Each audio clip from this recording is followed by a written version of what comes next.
भरत नाम का एक गरीब किसान था जो रोज अपनी सब्जियां बेचने गांव से दूर शहर जाया करता था। हे भगवान, ये कैसी जिंदगी दी है मुझे। रोज इतनी मेहनत, अगर रोज काम ना करूं तो मेरे बच्चे भूखे मर जाएं। भरत के घर में उसकी पत्नी पूनम और उसके 2 बच्चे थे, रोहन और प्रिया। सारा परिवार खुश था, बस भरत ही अपनी जिंदगी से दुखी था। ये भी कोई जिंदगी है? गरीबी, मेहनत और मजबूरी। भगवान ने हमें कुछ भी नहीं दिया है।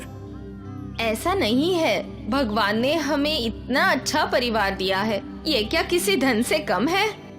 लेकिन धन तो नहीं दिया ना।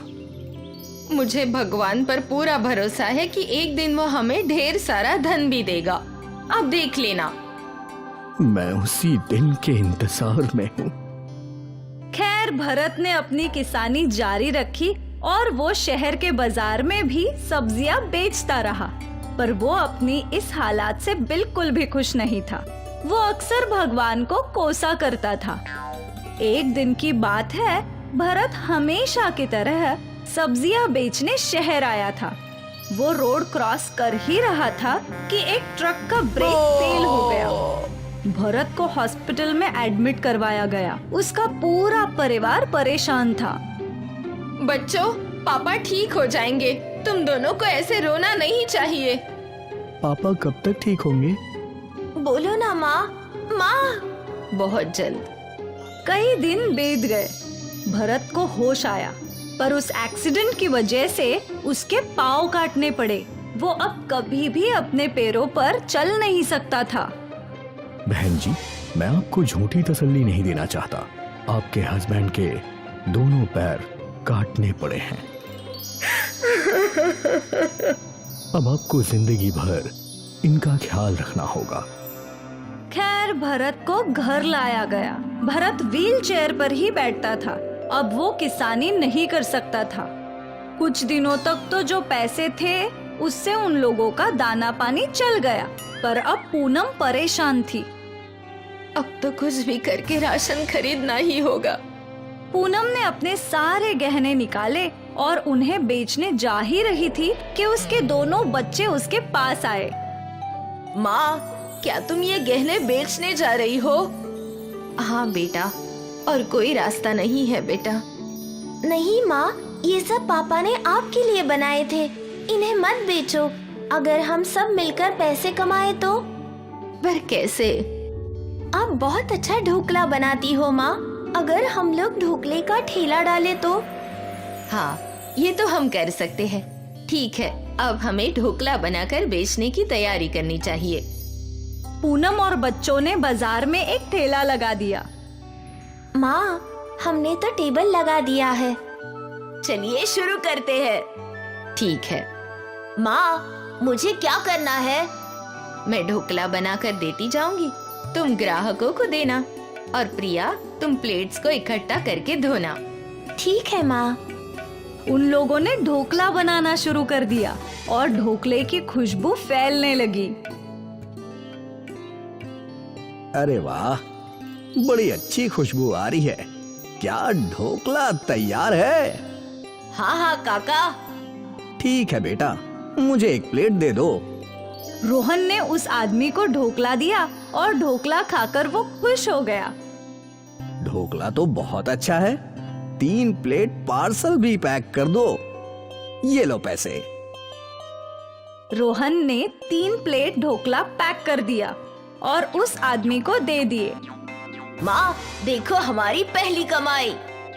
अच्छा है, पर अब हमें और पैसे कमाने होंगे। तुम्हारे पापा की दवाइयाँ भी खरीदनी है। हाँ, उसके ठेले पर कई और कस्टमर्स आए ढोकला खाने। पहले दिन ही उसकी बहुत अच्छी कमाई हुई। पूनम और बच्चे खुशी खुशी घर लौटे। आज तो अच्छी खासी कमाई हुई है। पापा, ये देखिए।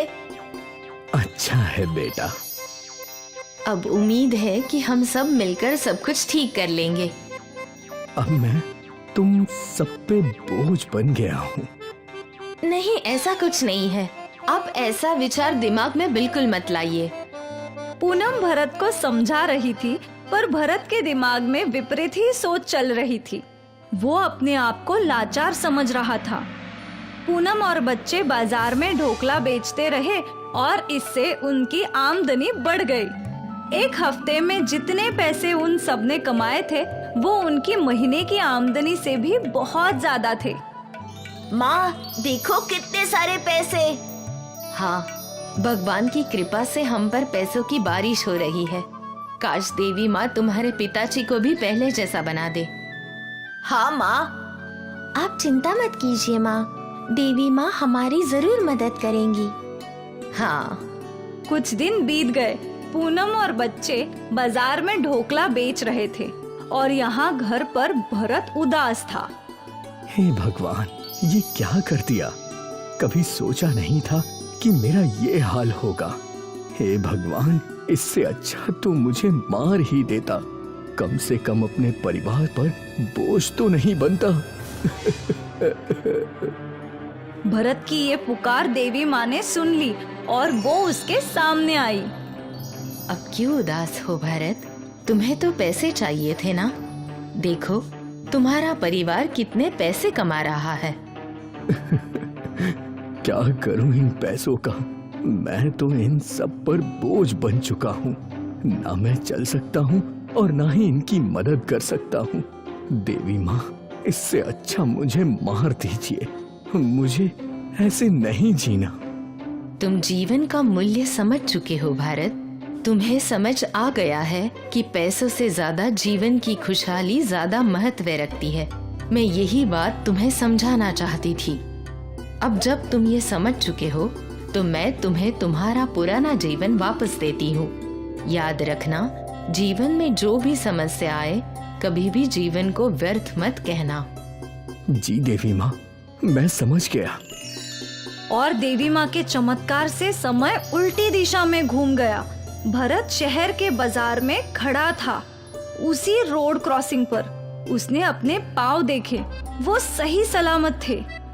धन्यवाद देवी माँ, मैं बहुत खुश हूँ। भरत खुशी खुशी अपने घर गया। उसने अपने बच्चों को गले लगाया।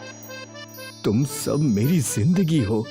तुमने मेरे लिए वो किया है जो कोई नहीं कर सकता। आप किस बारे में बात कर रहे हैं?